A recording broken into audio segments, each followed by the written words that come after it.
So as you know, in the winter, like handling an iced coffee from Dunkin's or like a frozen drink, in the wintertime out in the cold there, it's brutal. I mean, you get frostbite there.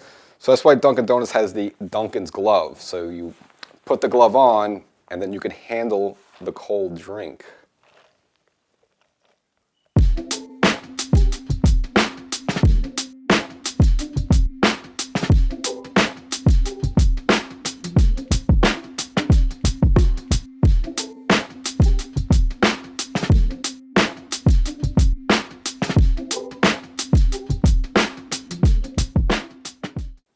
Welcome to Section 420, Talkin Yankees. Well, spring training is underway. There's actual baseball games. Long winter is over there. Of course, New York is still dealing with some snow, but nevertheless, Yankees are playing games in spring training. So we'll kind of take a look at a few different players, namely Aaron Judge, who already looks like he's in midseason form.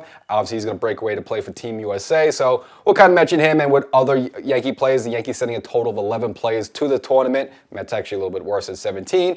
And of course, we'll just spotlight a couple different Yankees during the spring. One of them being Austin Wells, who some Yankee fans have mixed feelings about. Of course, obviously we know, defensively is good, not really much of it at the bat. Does hit his home runs there, but, is he really a keeper? Is he somewhere in the future there? So we kind of look at Austin Wells and mainly his defensive prowess and known as one of the best framers in the league there. So, that is kind of important. But the 219 batting average isn't good there. And also we'll look at George Lombard Jr., obviously probably a future third baseman for the Yankees, or maybe a possible shortstop there. Now fans are going crazy for him, want to bring him up right away. May not want to go so fast. He did play in Double-A Somerset last season, and the numbers weren't that great. So again, might see a couple of home runs great there, but we'll kind of give you the backdrop of him, see if he's even major league ready yet, and if he's someone going to be around the corner. But speaking of the current third baseman for the Yankees, Ryan McMahon. We mentioned before the past with him, kind of a bit odd play where he has a good eye at the plate, draws a lot of walks, swings a lot of strikes, but misses out a lot. And then we'll kind of go over what tweaks he's trying to make this spring to try to improve on that. So got a lot of spring training stuff for you. But before we get started, make sure you subscribe to the audio podcast version of the show, Section 420 Talkin Yankees. We got the whole rest of the spring, and before you know it, we'll be into the season. A lot of good stuff, news, things that, and you don't have to wait a whole week for a new episode. Get my takes on things right away and get some other stuff, Yankee history, and a little cool stuff I'll try to throw in there once in a while there. So wherever you get your favorite podcast, look for Section 420 Talkin Yankees, the podcast. And if you just happen to be watching on YouTube, and maybe you're watching on YouTube live, you still haven't done it yet, I don't know why you haven't done it yet, make sure you subscribe to the channel, Section 420 Talkin Yankees, and if you're watching on TV, do both. Get the audio podcast, get the YouTube, get the whole bundle. 2026 is here. Make it an important season for you. Get it all. So as mentioned at the top there, we have live baseball, actual live ammunition going on. Yes, in spring training, the games don't count, but just to see the guys out there after a long winter, which seemingly forever since the Yankees got eliminated in Game 4 against the Toronto Blue Jays and knocked out of the playoffs there.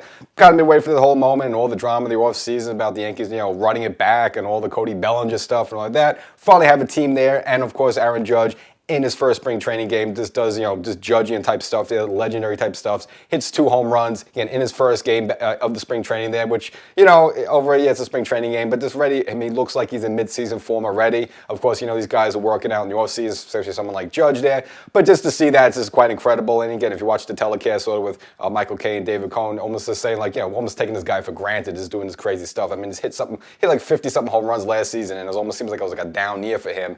And again, just the way this, his first game, of course, the first game, first at bat was a flyout, but then after that, hitting 2 home runs in his second and third at bats. Of course, the first home run, there was off the center field wall there, but it wasn't like a cookie down the middle there. He actually went down to get the ball. So he's hitting home runs with balls out of the strike zone, and of course, the second home run even more impressive. Almost like looks like the home run he hit in Game 3 against Verlander, and when he kind of inside the ball, was a ball way inside. He was able to get his arms around it, which you don't see a right-hander do that often. And not only to do that, but just to muscle the ball out of there to left field there. So probably the second home run was probably more impressive than the first home run. But it's the fact that the guy's hitting home runs for balls thrown out of the strike zone there. So it's quite impressive with Judge. Ready looks locked in there. And it's almost a situation where you want the season to start like today. Get this guy out there right away there. But of course, Judge is going to break away from the team for a while to go play in the WBC tournament, playing for Team USA. And let's see how it goes there. I'm not the hugest fan of it. Again, I just always worry about a player getting hurt there. And again, even though, you were excited for baseball, but it doesn't really feel like baseball yet in terms of a tournament. tournament. And obviously you get excited around the fall when you got the playoffs like that. That's when you really start feeling baseball. Just to jump start that in the spring and in March, you just don't got the same feeling. But of course, this is coming off the Team USA hockey team winning the gold medal at the Olympics, the Winter Olympics there. So maybe some of those vibes carry over to the baseball team, and some of that excitement carries over to the team. We'll see about that. But nevertheless, I mentioned at the top, Yankees sending a total of 11 players to the tournament. Obviously, they're not all playing for Team USA there, but spread around the globe there. I'll kind of give you the full breakdown. So for Team USA, both Aaron Judge and David Bednar can play for Team USA. As for the Dominican Republic team, Yankees are sending Camilo Doval, Austin Wells, Ahmad Rosario. For Team Puerto Rico, you got Elmer Rodriguez and Fernando Cruz. For the Great Britain, not only Jazz and Brendan Beck, I guess one of the guys from the prospect there. Team Panama will be represented by Jose Cabarello. And last but not least, Team Israel will be represented by Harrison Cohen. So again, Yankees sending a total of 11 players, which, if you're a Yankee fan, you kind of hold your breath a little bit. But, obviously more with pitches, you worry about them getting hurt more than a position player like Judge. But even Judge, your captain, obviously he's definitely the MVP for a reason. If he goes down, the season done there. So, but I think Judge will handle the situation the right way. I don't think he's going to run his head through a wall, do something that's going to disturb the season. It seems like obviously he's aware of his position. Yeah, he has to play for Team USA, but I don't think he's going to do anything crazy to get himself hurt in the game there. Even though these guys are going to be playing at 100% at all time there. But again, I just don't think Judge is going to go that extra mile to run a catcher over and break a leg or something like that there. So you just hold your breath with thing. And again, before I don't really love this idea of sending a player there. If I was the owner there, especially paying the type of money paying someone like Judge there, I wouldn't love the idea. But again, it is for the good for the game. So come on, just gotta hold your breath, cross your fingers there, and hopefully no one gets hurt. And again, if you think it's a problem for the Yankees, I mentioned with the Mets before, Mets sending a total of 17 players, 17 players being sent to the tournament as well there. So I'm sure they're gonna be doing the same kind of bated breath as well. But it is all to promote the game there, and you saw a lot of the excitement that came from the men's hockey, winning it in the Olympics there. So again, maybe Team USA could do that, and a lot of these players are really taking it seriously. Remember when it first came out, it was just kind of like a bit of a cheeky thing like that. But these players seem to really take it serious, and we see some of the passion from someone like Robinson Cano a couple years ago, where he was kind of like a zombie with the Yankees, but when he was playing for the Dominican Republic team, he was fired up, yelling, screaming on the top step, and I was almost like, where was that guy for the Yankees there? So the players like it, they seem excited there, so let's hope for the best. But you just want this thing to be over as soon as possible, and then get back to baseball. And again, just the way Judge looked in his first game, spring training there, you want the season to start like tomorrow. And this upcoming season is going to be kind of interesting for Austin Wells. I mentioned he's going to start the year, playing for the Dominican Republic team in the baseball tournament, but also Yankee fans kind of just looking at him. Obviously, we like the fact that he came up through the system. He's kind of our guy there, but a lot of people are not sure if he's a really what you call a keeper or not, mainly because of the low batting average. And the Yankees seem to have a couple of guys like this. When you have Austin Wells, and then you have a Volpe, and you have just too many guys hitting 200 there. Obviously, it brings the rest of the team down there. So you would like to see him, hit a little bit more for average there, make a little bit more contact. Now, if you look at his numbers from last season, for a catcher, obviously you mainly focus on defense first, and kind of whatever you get, with the offense kind of gravy there. But even with that in mind, you still expect a little bit more, just in terms of offensive numbers, in terms of making contact there. And again, wasn't the greatest of seasons in that regard. Again, hit 219. Now, he did have 21 home runs, so it just seemed like, you would hit like a home run to nothing. But 71 RBIs in 126 games. So overall, it's not, it's nothing to scoff at. It's just, obviously the glaring thing is the 219 batting average, where, there were a lot of times he was just grounding into a lot of double plays, striking out a lot, stuff like that there. So you would want,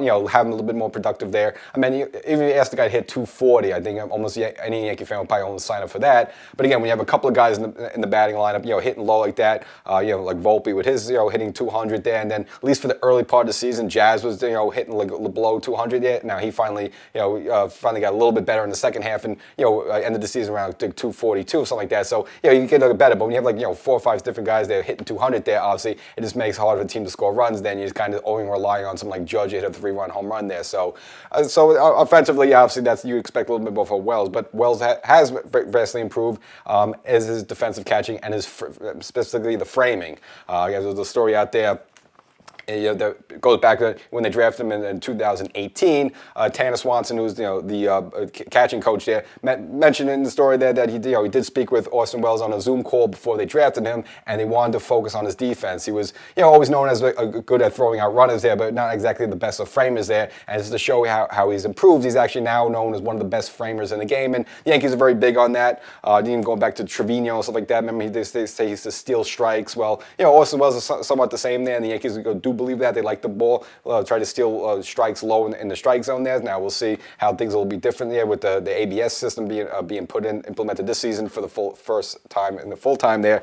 But go back to his catching metrics there, which is as important there. I mean, if you're saving runs or you're saving strikes, you're preventing long innings from going on, you're preventing long at-bats from going on by stealing strikes there, it is important to the team, even again, if your offensive numbers aren't the best in some areas there. Again, Orson Welles kind of maybe makes up from the low batting average by what he could do at framing there. So right now, Wells ranks third in the majors, going back the past 2 seasons with 23 catcher framing runs. Now, what's a catching framer run? You might think that. So I'm going to try to keep it slow for you. You got to pay attention, maybe turn up the volume a little bit. So basically what it does, that stat does, a catching framing run, it converts strikes to runs saved in the game. So basically, the amount of strikes you could steal, they kind of have a metric. It's basically it's 125 a run per strike. So basically, they're saying if you're stealing strikes, you're preventing runs there. So it's basically a metric they value catcher. Again, there's all the crazy stats that go out there. Whatever the case may be, Orson Welles has 23 of them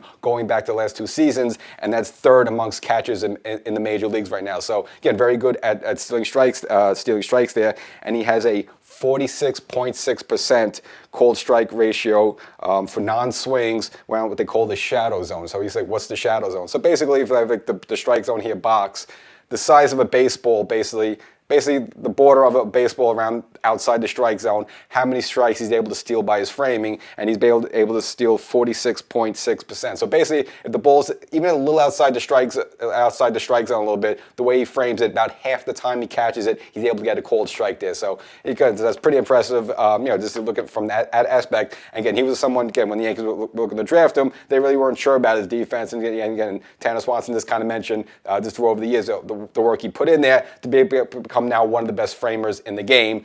So defensively, don't worry about him. Obviously, he's good at throwing out runners. You just worry about him making this more contact at the plate, which, okay, and look, maybe he'll never be Jorge Posada. Maybe he'll never be Thurman Munson. But, I think at least there's room to improve on a 219 batting average. Again, he's only 26 years old there. So, is he going to hit, 275, 280? Probably not. But if you get him to hit 240, same thing, when Volpe is back and ready healthy. Again, if you could just do it like 20 or 30 points better on your batting average, that in itself, you don't have to hit 300s like that. It'll just, it just improves your whole team up and down the line. So, I don't know if the Yankees really, probably sold on Orson Welles for the long term yet. Obviously, he's under control for a little while, so they don't have to make any major decisions there. But I remember a lot of Yankee fans, even like last season when the Yankees were going through their offensive doldrums over the summer, they would point to people like Volpe, but they'd point to people like Orson Welles where, it just seemed like it was a home run or bust for him. Well, I wouldn't say that's exactly the case. I mean, he did have 71 RBIs in 126 games, so, he's doing more than just hitting home runs there. But again, you would like to see a high batting average. And I guess while I got your attention with the numbers, and you had the volume turned out there, and you're kind of paying attention a bit, I'm going to spit out you some more stats, more numbers there. But again, this will be the last segment I do that there, so you want to hold on for just a little bit longer. And that's to do with Ryan McMahon, yet another Yankee that'll be somewhat under the spotlight this upcoming season because the Yankees made the trade for him with Colorado last season. And obviously, look, just him himself, you look at where the Yankees were a season ago when you were starting like DJ LeMahieu and maybe Oswaldo Cabrera at a platoon at third base. Just the fact you have McMahon there versus DJ is just an improvement in itself. I know, you look at McMahon's batting average isn't the greatest, but again, just what he can at least do, at least drive the ball, hit some home runs, as well as play some great third base. You'll take that over, what you had last year with DJ. But nevertheless, there's always room for improvement.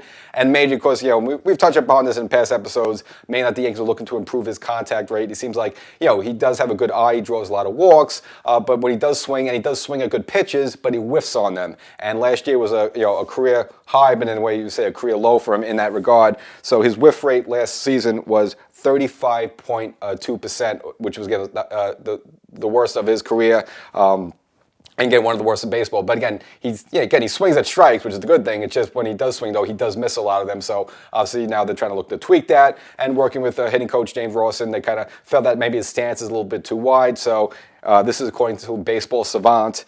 He averaged a 42.7-inch distance between his legs there, so they figured they want to maybe bring his feet in a little bit closer and kind of use his hip more to make more contact. Let's see if it works. But again, looking at the numbers there, has a good eye at the plate, so he had a 11.9% walk ratio, which was 89th in the league. But again, the problem with him is the swing and the misses within the strike zone. So his contact rate within the strike zone was 77.8%. Now you think it's a high number, but basically most players actually do better than that, because when they swing at strikes, they usually make contact. Not the case with him.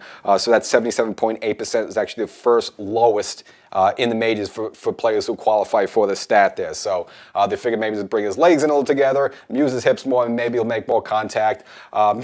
He's a good player for the Yankees, again, but he's yet another guy that, again, is hovering around the 200 batting average. I just mentioned before with Austin Wells. Again, when you have a bunch of these guys, whether it's McMahon hitting 217, Volpe hitting like 208, Wells hitting 219, I mean, you can't do that. You got to make more contact. And just look at the team that eliminated the Yankees last season, the Toronto Blue Jays. I mean, you look through, during that American League Division Series, up and down the lineup. I mean, those guys were hitting like 500, 600. Even a play like Alejandro Kirk, who was, again, maybe during the regular season like a 250 hitter, he was doing well. Clement killed the Yankees. Obviously Vladimir Guerrero Jr. is hitting a home run every game against the Yankees there, but again, the idea is just making contact. And you have too many guys in your lineup only hitting 200 there, it does hurt there. So hopefully, with someone like McMahon, if he can improve, look, is he going to be a 280 hitter? Is he going to be a 275 hitter? No, but you got to do better than like 217. So even if he could up his average a little bit to like 240, 250, that little increase there, and the increases from other players like Volpe or like Austin Wells, obviously it helps the team up and down the lineup. Again, as mentioned before, he does not just relying on 3-run home runs to save you bacon all the time.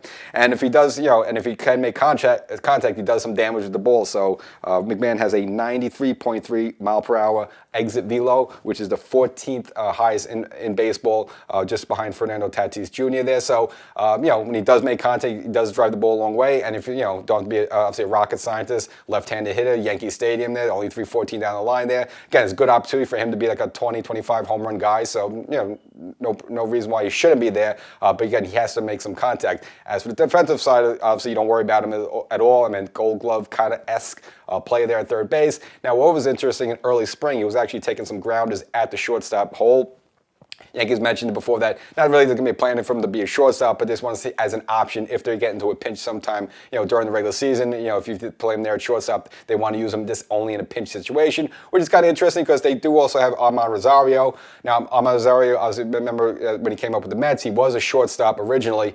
But I guess maybe just with some age and they just feel like he doesn't really have the range for that anymore. They actually feel more comfortable with McMahon as a backup option for shortstop than Rosario. Rosario, they seem must want to reserve to only third base and a little bit of outfield for there. So, if the Yankees do get some sort of pinch, or if the Yankees do make some move, perhaps to bring into a third baseman, and then again, might solve some problems in the future there, and let's just say something happens with Volpe, you could then have a McMahon play shortstop, and let's just whatever move they make for third base, they make the move for third base. Now, I don't see that happening, but again, it is an option. But yeah, it was interesting. He was taking some grounders at third. But again, you don't worry about it defensively. You just want him to get that batting average up. Now here at Section 420 Talkin Yankees, we don't like to run away from the story. We like to confront it head on. And that's, of course, the sewage backup that happened at George M. Stein at Brandon Field. Now, again, this was a couple weeks ago. It was actually before a game that the Yankees were supposed to play the Mets. Now, supposedly this pipe burst like the day before on the Saturday. There was some content within the pipes. I don't want to say exactly what it is, but you could probably figure out what it is. It came from the bathroom, so I think what was in the pipe.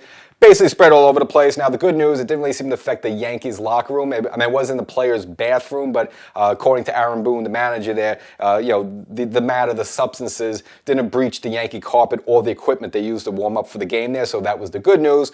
Unfortunately, the coach's room seemingly wasn't spared. There was some reports after it in the Post that the rug in the coach's room had to be ripped up there, so I guess they had to pull the rug for that. So it seemed like whatever this stuff was, it got into the coach's room, but it did spare the players' room, so that was a good thing. The only problem is that the entire complex, the whole area stunk like something that you just don't want to imagine there. So what the Yankees had to do in the short term, they actually had to go to the player development field to warm up for the game. Now, Yankees crew, they worked tirelessly overnight and within the morning to kind of rectify the problem, to fix it, so the Yankees were able to play the game. But unfortunately, again, it was the smell was so bad, the players actually had to go to to the development field there just to warm up for the game there. But looks like at this point everything's fixed. They kind of wrapped it up there. But unfortunately, the coach's room, that's going to be off limits for a while. Hopefully, they get a new rug in there. Again, this is a story that's been confirmed. You don't want any rumors out there. So I just want to let you know that this did happen. But the problem's fixed. There looks like it was a pipe burst there, but everything's under control. So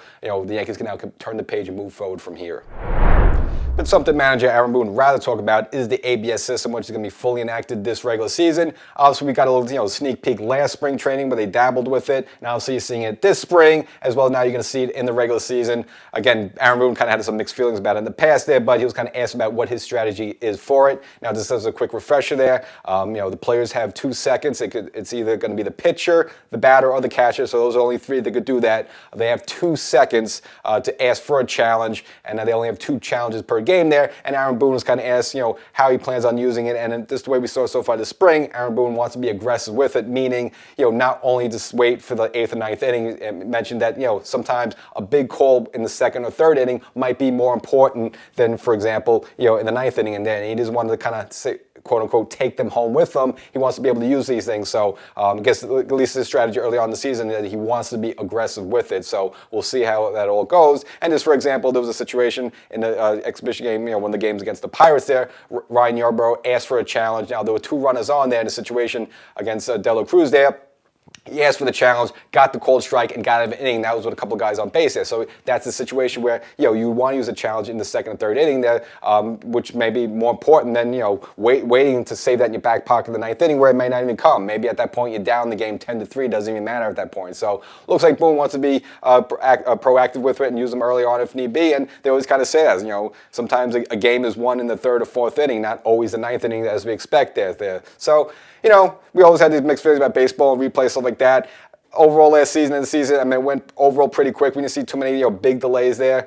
They would, get the replay right away, get the call done right away. So, and it's just this day and age, you see these big screen TVs and the close-ups and the replays, and yeah, it's frustrating to, have a blown call. Now, does that rectify, mistakes that happened in the past? No, really. But if you have the technology to use it, again, I don't love it. I kind of, I'm more of a traditionalist with baseball, stuff like that there. But there are certain things that you just kind of get used to it, such as the ghost runner on second base and extra innings and things like that, which, again, you kind of say it's not baseball, but, it did work out and does shorten the game there. And again, we kind of almost get used to it, but, it's almost like an afterthought now. So, well, yeah, it's just something we'll just have to get used to, but, it at least makes the game better, gets the calls right there. And then, rightfully, you have the correct team winning and the correct team, there at the end there versus a team that might maybe got a bunch of lucky breaks there. So, I think it does overall improve the quality play and improves, maybe almost validates the winner even more.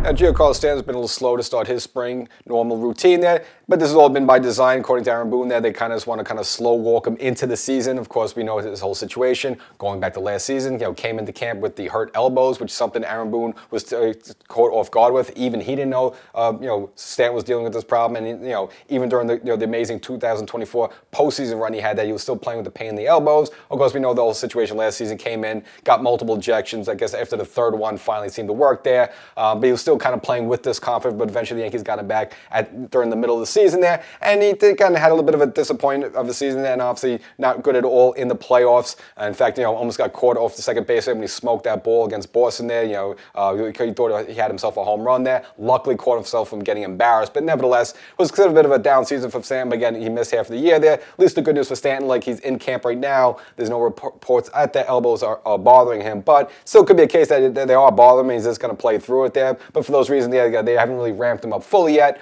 You've seen him taking some live batting practice. You've seen him, taking some baseball drills there, and even flagging a couple of balls there out in right field. But the plan is to get him around a game. Either there's a designated off day on March 2nd. Now they may play right before the March 2nd game, or maybe right after the March 2nd game. They'll feel that at that point he'll be ready to go. 36 years old. We know the injury history with him, so I guess they just want to sort of baby walk him in there. But I think that's the fact is he's available. He's able to play right now. Again, no reports that the elbows are bothering him, any sort of injuries. That's just another notch in the belt for the Yankees to start the season off, where a year ago you did not have him to start the season. So as good as this Yankee lineup could be there, not just the fact that you have Stanton there to start at least on beginning of the season there. Really good news for the Yankees, and of course there's probably going to baby him the same way. They'll probably tell him on the bases, don't walk, don't run, all that type of stuff there. You at least want to preserve him in that bat for the whole season and just kind of hold your breath a little bit and just hope he doesn't get hurt. So far so good this spring there. So let's just see, obviously you could keep that up to the start of the regular season. You may recall last year, spring training, George Lombard Jr. opened some eyes on the Yankees 2023 draft pick, getting a couple home runs in his first couple at bats there. And of course, the Yankees promoted him to Double-A, and there was a lot of, a lot of fans talking about maybe with the struggles of Volpe, should they bring him up there? But, but people don't remember that what happened afterwards, after those couple of home runs in spring there, where he didn't really have a tremendous season where you would, make a case for him to be up. So we will see him to break this team, break the major team for 2026. Not that, it doesn't look like he's ready yet, just with the bat, and I'll just kind of give you the numbers. So last season in Double-A, 108 games, hit 215. So if you're hitting 215 against Double-A pitching there, not very good, not really for a case to be brought up to majors at this point. Now defensively, he seems like he's pretty much locked in. In fact, obviously Mike saw that he made a good play in the hole at shortstop there, even though he's more of a third baseman at time there. So defensively, kind of same like Ryan McMahon, you don't worry about his defense, but you need to obviously get that batting average up there. You can't be hitting 215 against Double-A pitching. Again, people kind of fell in love with those home runs he hit early on in spring last year, but then kind of forgot what happened after that. Now he did again have some power in Double-A. Hit eight home runs, which is not wow great, but again still okay. 24 steals and an OPS of 695 there. So again, defensively, it seems like he has all the tools there. Can steal some bases there, provide speed there. But batting-wise, seems like he's not ready yet. And again, until he hits for a better average, I just don't see him as an option for the Yankees. Again, he's only 20 years old. Last year with the Yankees, he was 19 there. So again, still a prospect there. So he has a couple of years to go a little bit there. So will you see him up in the in the Bronx for 2026? Likely not. Best case scenario, maybe he touches Triple-A at this point. But batting average-wise, he's not ready for the majors yet.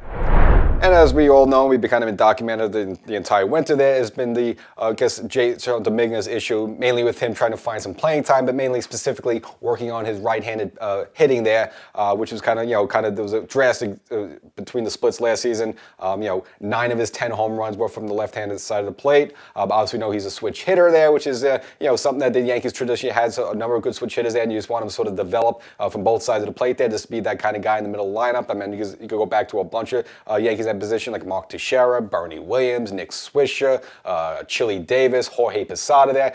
Just the power of having a switch hitter there. You could put them in a lineup with power from both sides of the plate. Could be a weapon there, but obviously, Jason Dominguez, who is more, ironically enough, a right-handed hitter there, but seems to struggle from that side of the plate, and obviously worked in winter ball specifically on that. And at least at this point in spring, so far the results haven't been there, at least during the season spring training. So his first 2 at bats against a left-handed pitcher there, he struck out both times there. So it's kind of not the start you want to get very early on. So I'm not going to go crazy about the whole thing, but of course, ironically, from the other side of the plate, he hits a double. So go figure. But of course, the Yankees want him to be more of an effective right-handed hitter for average, and of course with power there. And this is kind of interesting just because, he is a natural right-handed hitter, so it just seems bizarre that he struggled there. But nevertheless, of course, as we all know that, obviously with the Yankees resigning Bellinger, kind of really is going to really be tough for Dominguez to find playing time. Again, Aaron Boone, before he went down to spring training, they did that interview on The Fan, mentioned that, they were able to get enough bats for Jason Dominguez, but of course now he's going to be hampered a little bit. Again, the second half of last season, he did lose a lot of playing time just because there were really enough at bats to go around there. But at least at this point, Boone says they'll find ways to play him there. But of course, you have the choice of whether you keep him up here to only play there once a week, or do you have him start the season at Triple-A so you get more bats, more at reps. Either way, I think it's okay for the Yankees again, and I won't consider like a lost cause. Even if you have to start him in Triple-A, if you wanted to get him those at bats, it's fine there. I think it's more productive. Again, he's only 23 years old, so all these people that want to give up on him right just because he's not Mickey Mantle at age 20, that I think is kind of ridiculous. Same thing with Spencer Jones. This might be a case that this is no room for Spencer Jones, but after next season, of course, things are going to be a little bit different. Of course, you're not going to have Trent Grisham in center field. That could open up some things, and you just don't know what's going to happen in the future with someone like Giancarlo Stanton there. So even if those 2 prospects start in Triple-A, I don't think it's the end of their Yankees story. So that's the episode. Hope you enjoyed it. Make sure you subscribe to the audio podcast version of the show, Section 420 Talkin Yankees, wherever you get your favorite podcast. Make sure you crush that subscribe button on YouTube, and we'll catch you next time.